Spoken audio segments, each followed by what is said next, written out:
Let me welcome you to the Boswell Book Company Brew City UX virtual event program. I'm Daniel Golden, proprietor. It is day 4,381 of us being in business. Tonight's program is Margot Bloomstein, whose book is Trustworthy: How the Smartest Brands Beat Cynicism and Bridge the Trust Gap. She is in conversation with Ash Zick for this virtual event. And this event is co-hosted by Brew City UX, a group of professionals passionate about crafting meaningful user experiences and growing the vibrant Milwaukee UX, or user experience design, community. Bloomstein is author of Content Strategy at Work, Real-World Stories to Strengthen Every Interactive Project. For more than 20 years, she's led workshops, keynoted conferences, and advised marketing teams. She advises Women's Talk Design, a platform for speakers in design, and teaches at the graduate program at FH, and I should have said, I don't know how to pronounce that, Jonium University. Asik is Director of User Experience for MRS, and an instructor at the Milwaukee School of Engineering and organizer for Brew City UX. Welcome to you both. An honor to have you. Looking forward to some fabulous brand and design talk. Yeah, thanks for organizing this. I'm super excited. So I see some faces that might recall, actually, Margot was our very first event when we spun up Brew City UX back in 2018. Not to say that there hasn't been a vibrant UX community before this, a lot of great groups and a lot of great organizers, but sort of when we took it over, she was our very first event with this book, Content Strategy at Work. So awesome book. I actually referred this to one of my peers recently.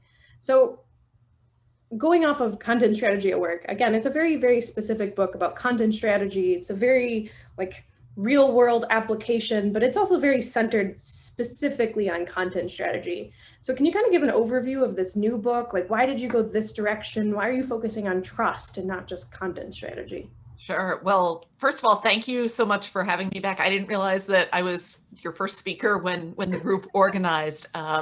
But so I'm thrilled to be back, and thank you so much to Boswell for co-hosting the event.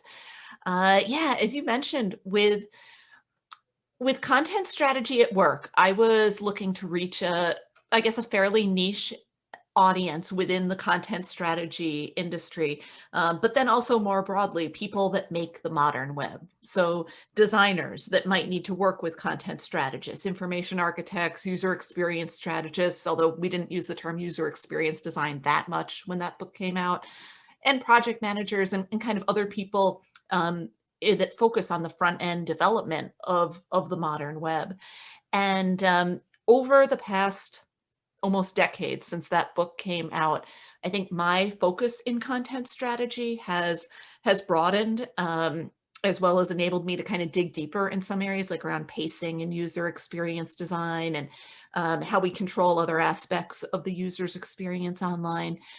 But the content strategy industry has also broadened, and I think in some respects taken a bigger seat at the table to shape what businesses can do and how they should do it to better engage their audiences. And one of the things that I think has interested me most about that, and that I saw as one of the biggest challenges for my clients, was around how we engage our audiences, how businesses engage customers, how campaigns engage voters, how nonprofits and government services engage citizens to help them better help themselves in the spirit of trust. And I think that challenge has become increasingly the biggest driving force, the biggest animating force of our work, whether we know it or not. I think whether customers and citizens know it or not, and certainly as people in professional communications and people that work on the web or focus on experience design, whether we know it or not, it's something that we have to address. And starting probably about 6 or so years ago, I started to notice this as a problem, that it seemed like cynicism was growing and trust was depleting in so many of our interactions in society, not just on the web.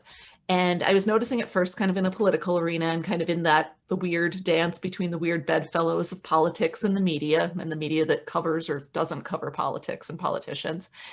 And I saw how in so many cases, there were conversations happening where people kind of brushed them off and said, well, all politicians lie, or they're all out to get you. It doesn't matter what you do. You don't really have a say in things. And it was just this undercurrent of cynicism that was changing the nature of so many of our relationships, destabilizing our voices as citizens and consumers. And I wondered if that problem was going to affect my clients too, who largely aren't in politics, but they're sometimes big corporations or startups in financial services or healthcare or hardware or software or retail. And I wondered if this would matter to them. And as it turns out, it does. And the issues around trust and cynicism affect any organization that attempts to sell or persuade their audience to do something, that's attempting to kind of convince their audience of their authority or market something. Turns out trust matters and cynicism matters a lot. So I wrote the book to look at that problem and figure out what we could do about that. Awesome. So a couple pointers before we dig in here. Daniel did link the book if you'd like to purchase it from Boswell, and of course we encourage you to do so. Support your independent book retailers instead of they're signed there too. They're signed there instead of supporting the union busting giant Amazon.com. Otherwise, if you have any questions for Margot throughout the process, you should have an option on the bottom for a Q&A. We'll try and make sure that we catch them if you post them in chat, but if you post them in the Q&A section, it's the best way to make sure that your question is answered. So I wanted to bridge a little bit off of what you were talking about here. So your book came out on March 2nd, and it's actually gotten some really good reviews. When I was looking them up earlier, I was impressed. It's been a long time since I saw something with only 5-star reviews.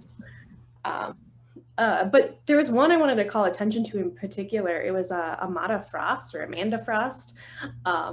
Specifically, it said that although Trustworthy was written for marketers and designers, largely the audience we have tonight, it has powerful lessons for anyone. Like they mentioned, referring it to police officers, to clergy, basically telling everybody in their life that they needed to buy this book and understand the importance of trying to build that trust again with the community around them. Yes. Yeah. Yeah, it's been interesting seeing a response like that from an audience that I didn't necessarily have in mind when I was writing it, because I wanted to make sure that first, I wondered, did this issue matter to people in my broader industry, in our industry? And I think hearing from people within our industry that are saying, yeah, like as that person said, I want to share it with my pastor, and I think like local chief of police or something. I think that that's really compelling because it speaks to the issue that this is not just a problem on the web. This is a problem in our society. And just because we may not be able to affect communication across our entire society doesn't mean that people that do affect communication, like designers and writers and anybody that works in social media, it doesn't mean that we shouldn't still do the things that we can do. Because I think looking at that kind of big problem is daunting. But like as that person said, the challenges around communication of kind of being comfortable in your authority, but also acknowledging the wisdom and authority and respecting the kind of needs of your audience. Those are challenges for every industry and anyone that wants to kind of bring their expertise into a situation. And I think like looking at like some of the examples that I share in the book, so many of the most successful and trustworthy brands, regardless of their size or their budgets, they are successful because they seek to empower their audiences, to make them feel more confident in their own knowledge. And they ultimately respect their audiences. There's a relationship built on respect. And I think when we look at examples of community policing that are successful, it's because there are relationships built on respect, not the kind of relationships that are characterized by one side being overly armed in a militaristic way and speaking down to or condescending or abusing the people on the other half of that equation. So how do you think we got to this point? Like you've mentioned that you've noticed the trustworthiness and cynicism, and I was going to make a joke that I've always been cynical, but I mean, I felt it too. Like, how do we get to this point where trust and credibility feel like they're under attack? And I guess, why do you think that matters? Like, why did you write this book? I mean, I think it matters. It matters most immediately to my kinds of clients, and the businesses with which I work. Because if you're operating from a position of authority, and any organization with a marketing department has that kind of authority, because who better to know what's coming next in the product roadmap or to speak about different features than the team that sits right down the hall from the product development folks. If you're operating from that position of expertise and authority, but now suddenly your audience says, yeah, I don't trust you. I don't believe what you have to say. I don't care to listen to what you have to say. I'm gonna just get my information from what my friend says, or read something else. The internet is full of information. Some of it is good, right? I think if you're in that kind of position, you've got to wonder, well, is it worth it to still invest in this kind of work? Or are you pouring a lot of money into marketing that is simply falling flat? And we can extend that to any kind of technical content or self-help, self-education content that customers or that businesses are investing in. And I think even a lot of the information that is published by the government or by public health advocates that is ostensibly designed to help people better help themselves, to teach them how to better maybe engage with government services. If your audience doesn't care about that or isn't looking to you as a source of expertise, you've got problems. And they're problems of waste and wasted budget, wasted resources and creativity. And those types of things add up. That's what causes increased employee turnover, and that's what causes budgets to simply burn through without any real impact. And I think, to get to your question around why are we in this position, I think we've seen how over the past 10, 15 years, and probably longer, people have turned away from traditional sources of expertise, because those traditional sources of expertise, and maybe it was your hometown newspaper that was folding, or other media outlet that got gobbled up by maybe Sinclair or another media outlet that wasn't necessarily quite as neutral anymore. Or maybe they were other kinds of brands that you thought you knew and trusted. They've been inconsistent. They've kind of changed their tone of voice. They've changed what they've offered. And as so many brands and organizations and institutions that we used to trust have changed and said, you don't know me after all, paralleling that, we saw the rise of social media, where people said, well, I don't have to look outside for information. Let me just turn to people that are just like me to see what they think, what they recommend for what I should be reading or where I should be shopping, or maybe give me a restaurant review that I can trust, or a vacation recommendation that I can trust because it's from someone just like me. And then quickly, we've come to realize that those people that we thought were just like us, in many cases, were algorithms recommending different news items, or that hotels were gaming their own reviews, or that restaurants were gaming their own reviews. And we've become more aware of our filter bubbles. And over time, as that has happened, many people have turned away from even getting that information from external sources. And they're kind of turning inward to say, well, if I can't trust anybody, I'll just go with my gut. I'll go with what I think. And if it feels right, it must be right.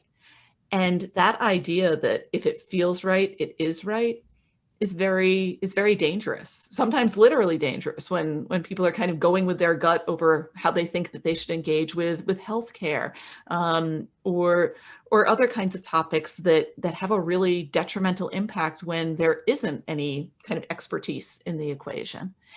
And I think that is further compounded by, over the past 5+ years, when we've had political leaders and media working in concert with them to gaslight the public. Turns out folks that are turning inward and going with their gut instincts, when they've been kind of marinating in that kind of gaslighting, they don't have those gut instincts anymore. I liken it to, if you consume a diet that is just garbage, like you're eating Twizzlers for every meal, you destroy your gut bacteria. And I think that's what's happened from the media diet as well, that so many people have consumed. They've destroyed their gut instincts. And when you're surrounded by that, when you have been in kind of that culture of gaslighting for so long, you lose your ability to trust your own instincts, as well as to evaluate information independently and to make good decisions based on the information you evaluate. So it's become this many layered problem with a lot of factors affecting it. And this is the problem that we have to contend with now. Yeah, so apart from, of course, buying your book and reading it, what are some of the things that people like designers, marketers, content strategists, writers, like what can we start to do, or even just one piece of actionable takeaway? How can I, as a designer, start to build back some of that trustworthiness, some of that credibility?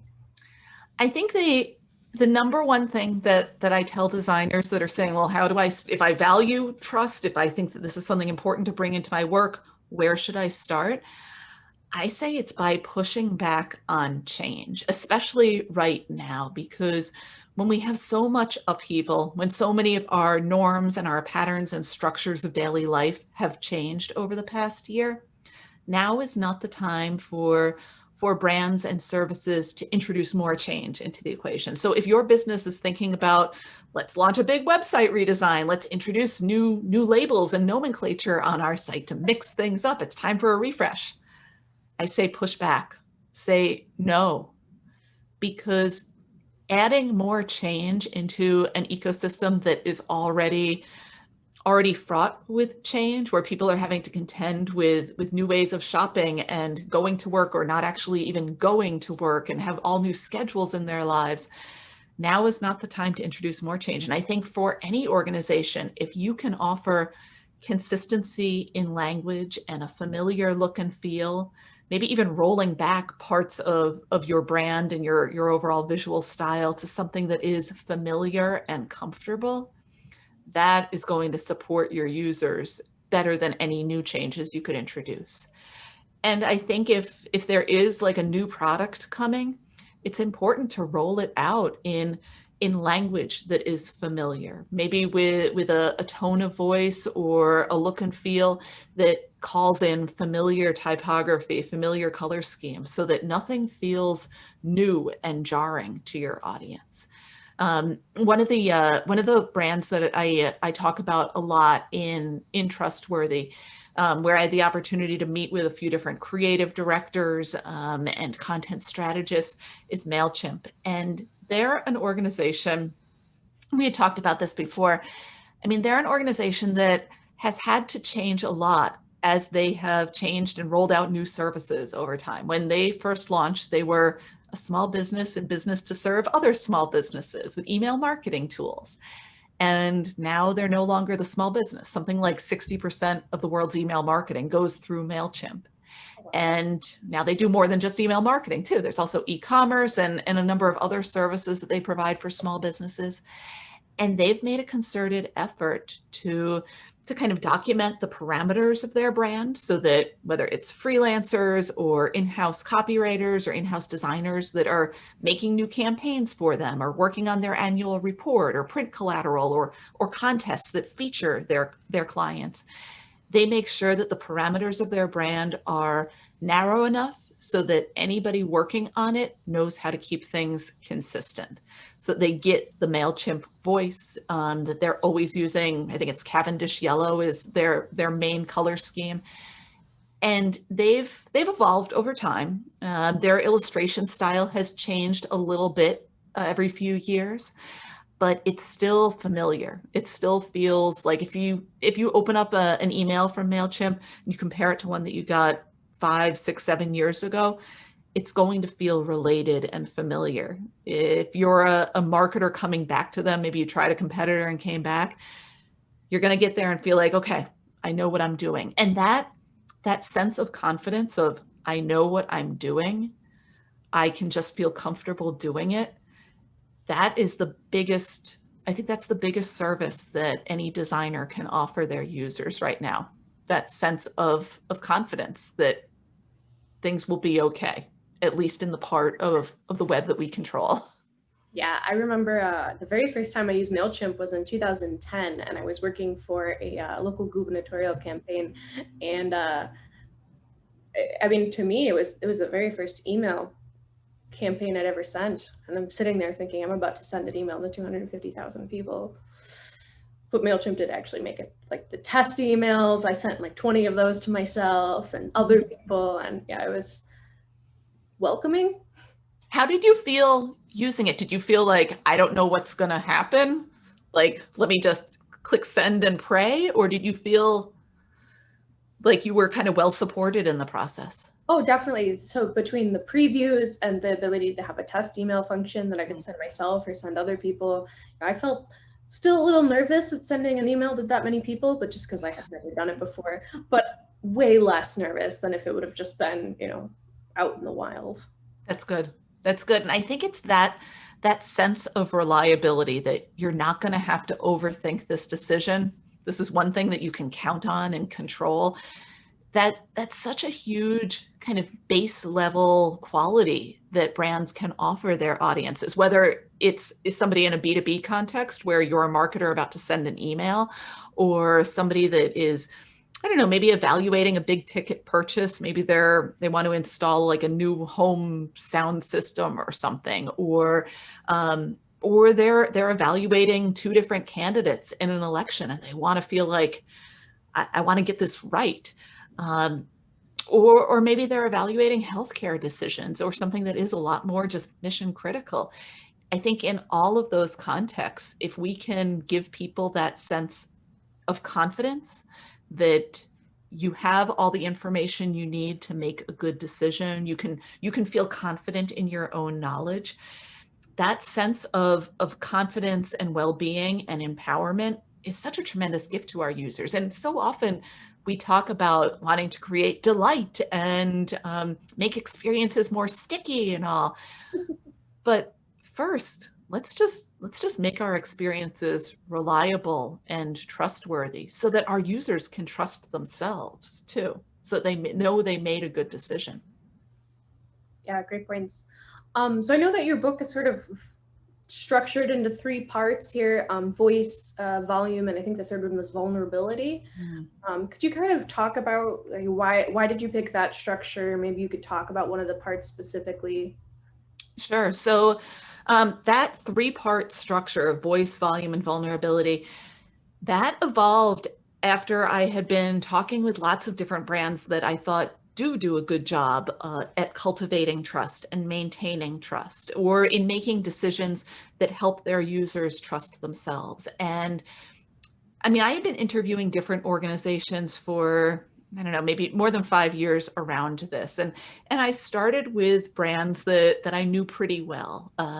So like America's Test Kitchen features in the book, and Crutchfield Electronics, and then later on, I started to notice patterns between them around what they were doing across wildly different industries. In one chapter, I talk about similarities in communication techniques for empowering audiences of both the FBI, looking at their crime statistics database and how people that are in different regional jurisdictions, and journalists and other people in policing use that database. I talk about the similarities between that and the Love Honey sex toy chatbot. Who knew that those had so much in common? But it turns out they do. And but as I was working with these different organizations and interviewing them and talking with them around what they were doing through design and content and marketing and storytelling to establish trust over time, I started to notice patterns among them. And the first section focuses on voice, because for so many organizations, as we were just saying, the things that they were doing were around maintaining a consistent and familiar voice, visually and verbally. And sometimes that was through different changes to their platform over time, or as they were rolling out different products. In other cases, I was looking at how they maintained that consistent visual and verbal voice over so many different touch points with their audience. And I dig into the example of the early days of Banana Republic, before they were acquired by The Gap, before they became kind of more more very consistent corporate brand and kind of like the land of khaki culture, they have developed this incredibly distinct voice through so many different platforms that included a print catalog and their store design and their customer service, phone support and all, as well as a travel desk. Like lots of touch points that, of course, these all predate social media, but lots of touch points that we don't think about that we can still learn so much from.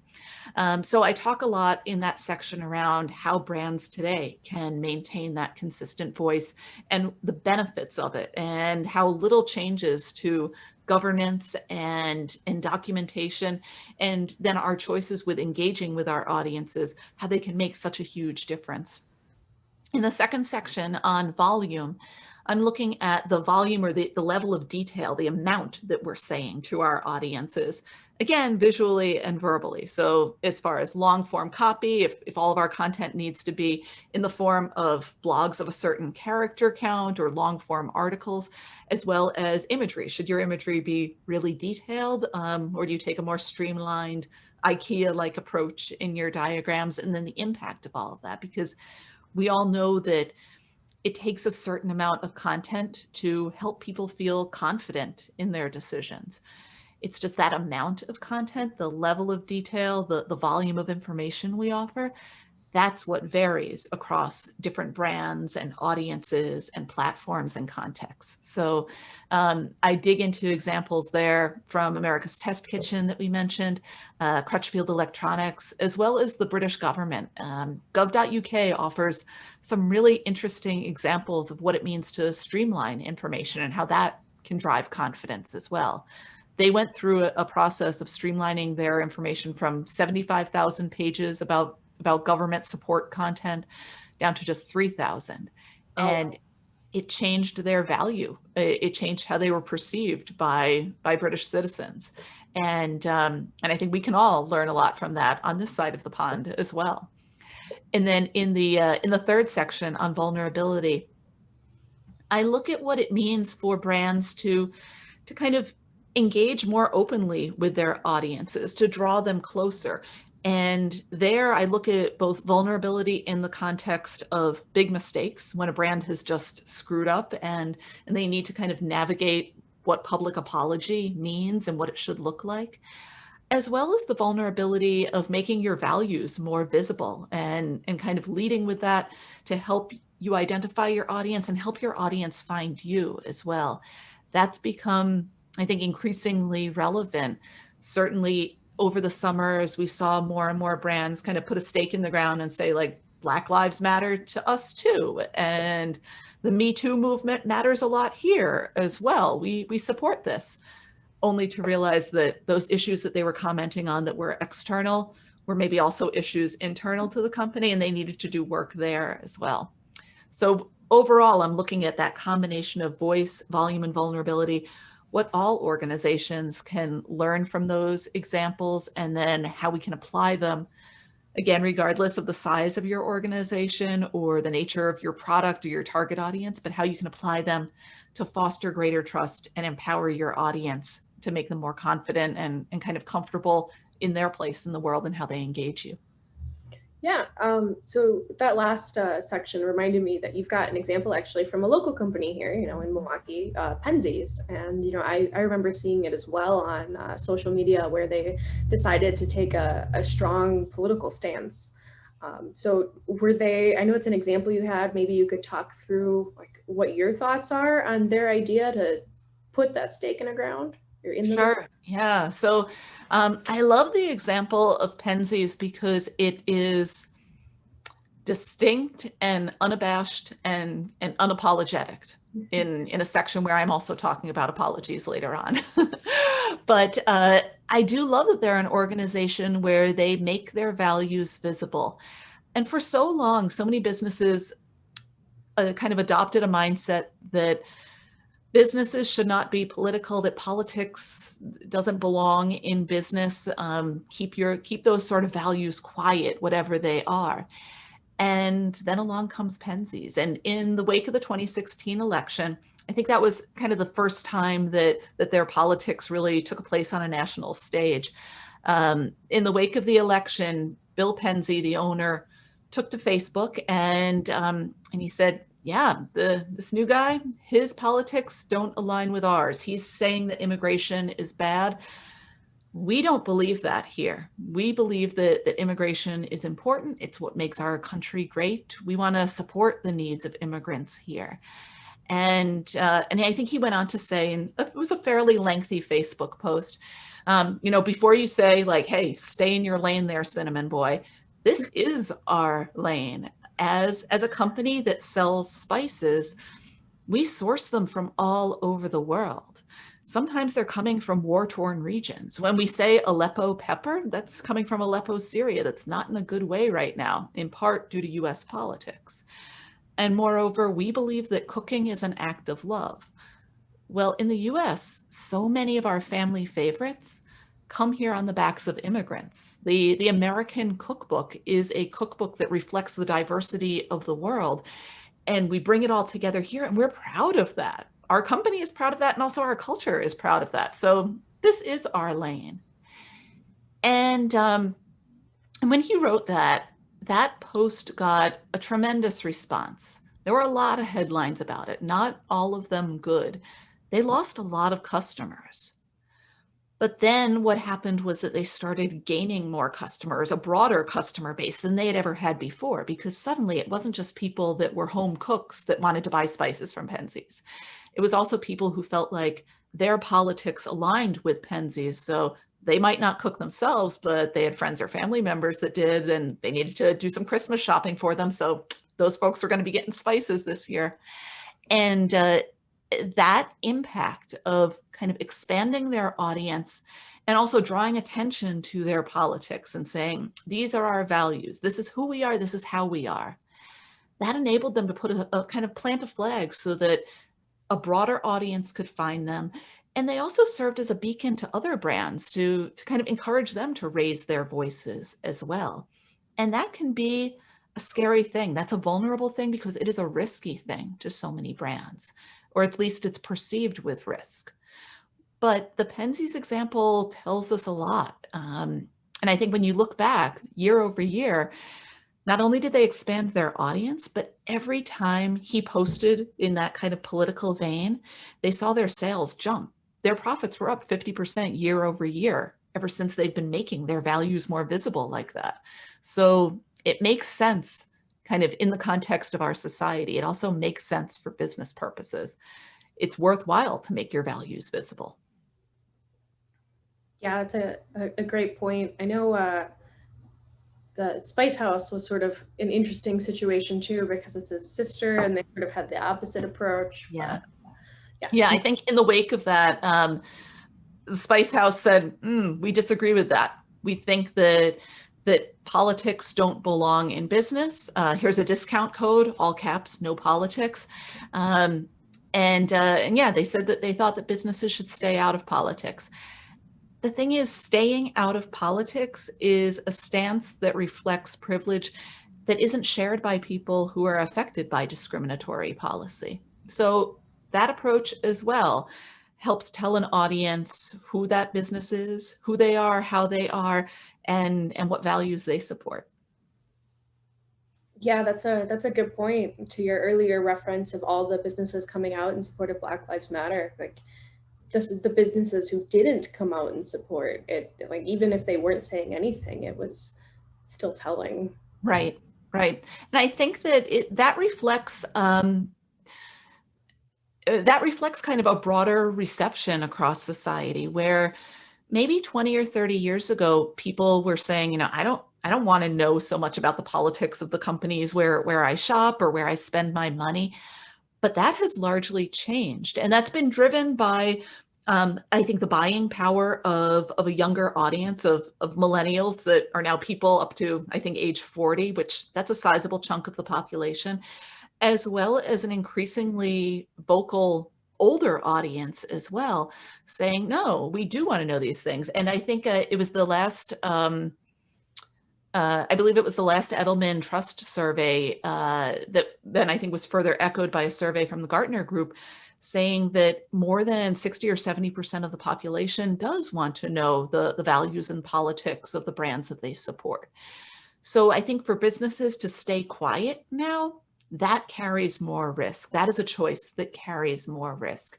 And that's not to say that you need to have these problems fixed in your own house before you go commenting on the world. Because I think in the context of Black Lives Matter, yeah, there were a lot of organizations that they released a big ad campaign around it. They were jumping on that hashtag like it's nobody's business, and only to hear maybe from their employees or maybe from people that had recently left the company, if Black Lives Matter here, what are you doing to hire more equitably, to promote people more equitably, ensure equitable pay across the spectrum, and bring more efforts into diversity and inclusion work here?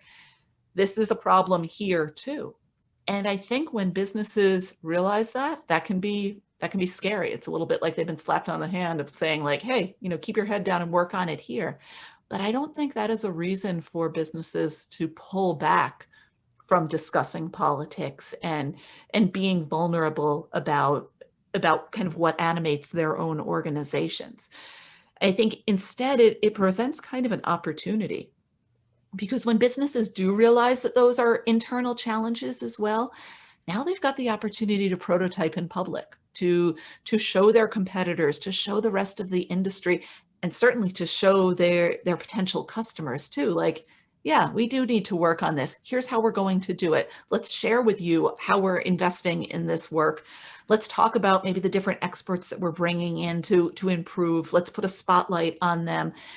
Let's expose how we're all continuing to evolve, because these problems are hard.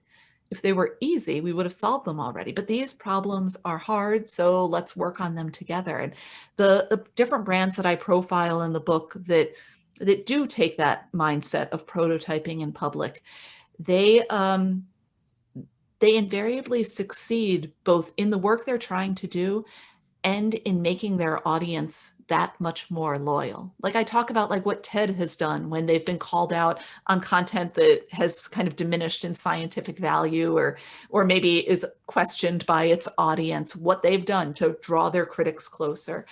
And even, not to be kind of meta here since we're on it, but Zoom too.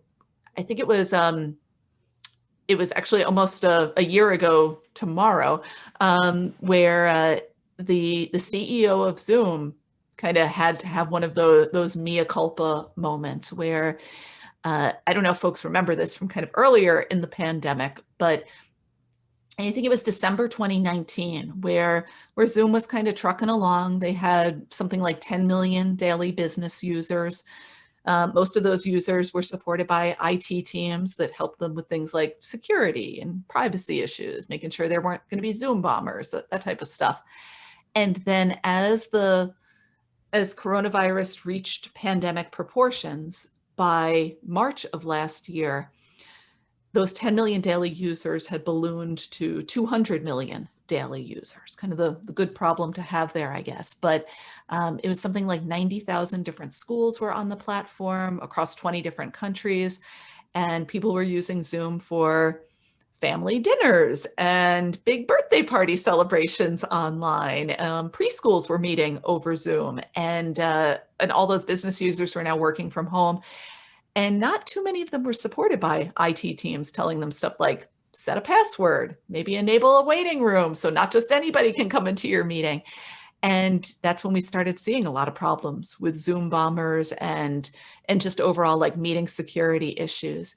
And Eric Yuan, the CEO of Zoom, he wrote this kind of open letter to his audience saying, thank you for calling out the problems we've been having. You've alerted us to how the platform isn't living up to our standards or your standards, and I'm sorry. He apologized in the first person, singular, saying, I'm sorry. Here's what we're doing about it, then kind of crediting his team. And he embraced the feedback and then went into a blog post length apology explaining how moving forward, Here are some of the changes they were going to be making, that they would be moving all of their engineering resources away from new feature development just into security and privacy issues, that starting that week, they're going to be rolling out new standards around meeting room passwords and enabling waiting rooms for all new meetings, and also submitting to a third-party auditing report, and that you could expect weekly transparency reports and updates from him. And he basically shared an enormous volume of information in a consistent voice with his audience to say, I respect your feedback, and also I respect that you want this level of detail. Here's what you can expect from us moving forward. So it was a model of vulnerability in terms of apology, acknowledging what had happened, offering people the right level of detail, and offering them accountability. And so many organizations, so many CEOs can learn from that example. And I don't remember what your question was, but I think it was around vulnerability. So I'll stop there. Speaking of questions, if anybody does have a question, you're more than welcome to post it in the Q&A or the chat, and we will happily address it. In the meantime, while these questions come pouring in, can you kind of talk about, I know you'd mentioned you'd been interviewing people for 5 years for this book. Truthfully, I've not even close to have ever writing a book, so that just seems like a really long time to me. Can you kind of talk about how it evolved, like your writing process, your evolution of the book, like where you started and how you got there? Yeah, how it started and how it is now. Yeah. How it's going. So the book started out as not a book, but as a talk. And I think that tends to be how I've evolved most of my ideas within the industry and most of my publishing across different platforms, so to speak, in the industry as well. Same thing with my last book, Content Strategy at Work. I was thinking on the top, there it is, thinking on the topic, talking with people about ideas on the topic, and then I wanted to kind of share back what I was learning. So I put together a talk about it, spoke at different meetups, spoke at different conferences. I think with that book, like the first big stage that I ever spoke at was at South by Southwest when content strategy was first starting to be a thing that that more people and more businesses were interested in. And same thing with this book. Like I was speaking about it on a lot of different stages and getting feedback from the audience, lots of questions where people were saying, but what about this? And does that idea, does that thesis really hold up in this industry or in companies of this size? And have you thought about it from this angle? And all of those conversations helped make my questions that much richer and more nuanced and caused me to go out and do more research, which required talking with more organizations. And at the end of each of those calls, whether I was meeting with a CMO or a creative director, or had just met like the content strategist for some brand and was kind of like picking at their ideas a little bit, I would always say, who else do you recommend I talk to on this topic? Or who else do you think is doing a really good job here? And one conversation spawned another. And it turns out when you're able to say to people that, I'm writing a book about this. I want to talk with you about how you're doing this at your brand because I think you're doing a good job. Then people want to share. Nobody wants to expose their dirty laundry, but everybody likes kind of sharing the good stuff on a public platform. And by and large, those are the examples that I like to elevate too, because I think that it's easy to pile on the bad examples, but I think we don't tend to learn so much from those stories and those examples. We can learn more, I think, when we can tease apart the good stuff, tease apart the good examples, find out what makes it good and see how to tailor it for our own work. Awesome. So we do have a couple questions coming in. So the first one I want to address, how can a brand establish their customers' current level of trust to set a baseline to measure against? I think that you can, well, just like with content, trust is something that we measure not by looking at trust, but by looking at all of the existing quantitative metrics that matter most to a business. So by that, I mean, when you look at things like the data around product returns or the length and sentiment analysis for customer service calls, that's when you can start to learn about trust. And I think the same, as I said, applies to content too. It's really tough to test what people think about new homepage copy. But if you listen to the call logs from the customer service center saying, but you promised this on one platform and on this platform, it's a totally different message, then you learn a lot about consistency. So I think in the case though of looking at trust, when you can look at things like product returns, like one of the examples that I look at was with Crutchfield Electronics. They're selling high-end audio equipment, consumer photography equipment, things that people would use to maybe like upgrade the audio in their cars and vehicles and whatnot. And their audience tends to spend a lot of time doing research on their site before they ever make a purchase. That's not a bad thing because they invest a lot in customer education content, and there's a lot of different content types there. If you're somebody that likes to get your information visually, you can watch videos of them taking apart different products, comparing different camera lenses, seeing how parts fit together, all of that type stuff. If you prefer to read, there are really, really long product description pages, product kind of comparison guides and all.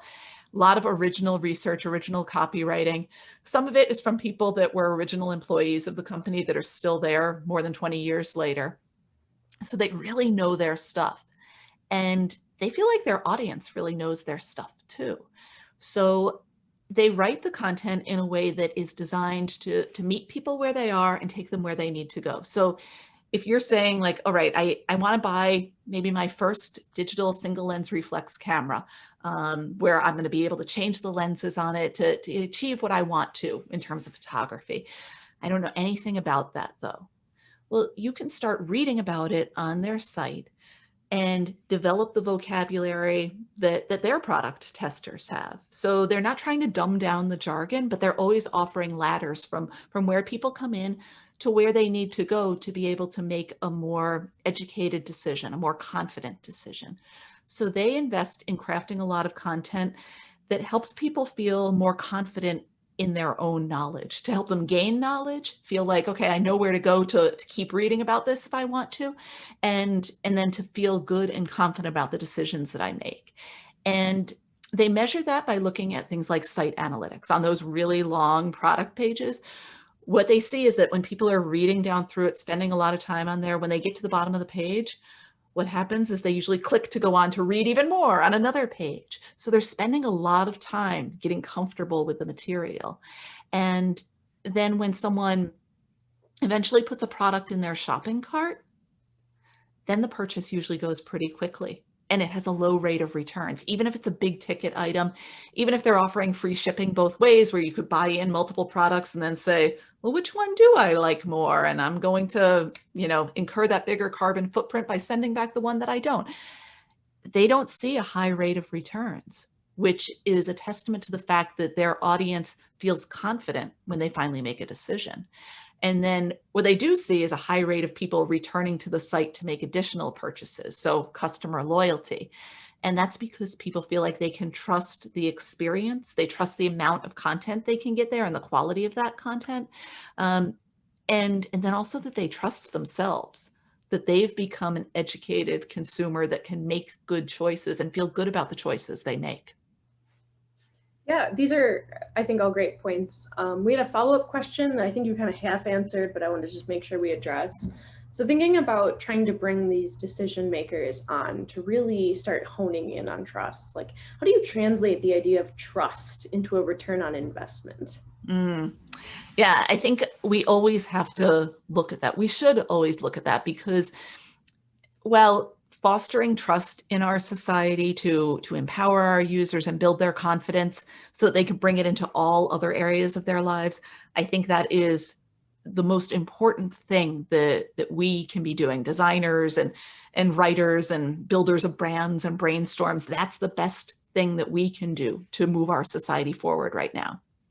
That is good. But what is also good and necessary for our livelihoods and our companies is demonstrating the financial benefit of that. And I think, like, as far as going back to the impact on the bottom line, looking at things like the rate of returns, that can be expensive.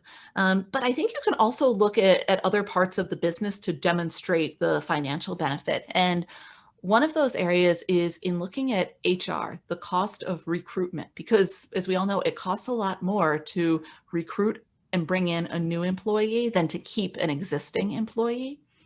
One of the main reasons why people leave their existing jobs is when they feel like they're not making an impact and they don't see how their work aligns with kind of the broader vision of the company, or they feel like their work is constantly being undermined.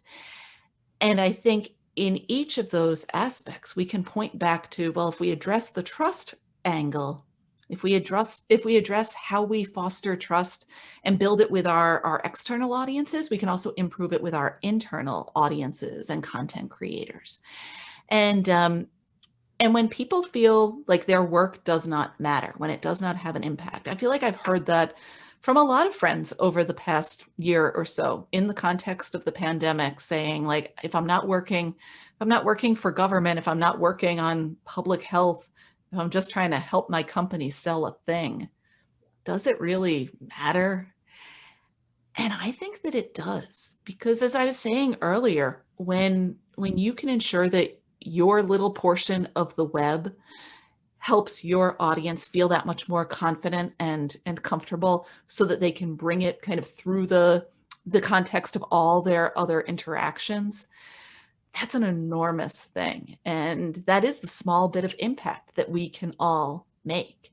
And I think that when we make choices to make our content, make our design work more trustworthy by making it, say, more consistent, that requires establishing governance tools. Maybe it's editorial style guidelines or visual style guidelines for the brand to say, this is what's in for us and everything else is out. So exist within these guardrails. And they don't always have to be really prescriptive and narrowly defined. But when we tell people how to maintain a brand, it enables those internal content creators to get it right the first time, so that even when it goes in front of legal review, or even when an editor has to check things over, they know that they've already created it in the right style, the right tone of voice. And that sense of, I'm going to get it right the first time, that helps content creators feel more confident, feel more like they're set up for success. That helps to maintain their kind of context and comfort within the organization, and that fuels employee retention. So I think when we can make those little changes to make things better and more consistent for our external audiences, that's also what makes it better and more consistent and well-defined for our internal users as well. Awesome. So we have one last question. I think it's a long one, but an important one. So legal departments often insist on using complicated legalese in fine print. Have you learned anything in your career about how complicated terms and conditions or disclosures like that influence a brand's perceived trustworthiness? Like, how do we make that consistent with our other trust building writing while still being, protected? So it's tough for people to step outside their comfort zones when they're communicating. And believe it or not, but legal departments are made of people, and it's tough for those people too. And I think, though, we need to look at the purpose of our communication. Whether you're in a marketing department and you've had to come to terms with the fact that people don't buy features, they buy benefits. So let's lead with benefits first, features that accomplish them second. Or if you're in a legal department that isn't just simply writing to write, but writing to communicate something, we still always have to take on and accept and appreciate and respect the needs of our audiences. If it's worth it to have that content on the site, if it needs to be there for a purpose, it's worth creating content that actually communicates. And that means breaking down the jargon.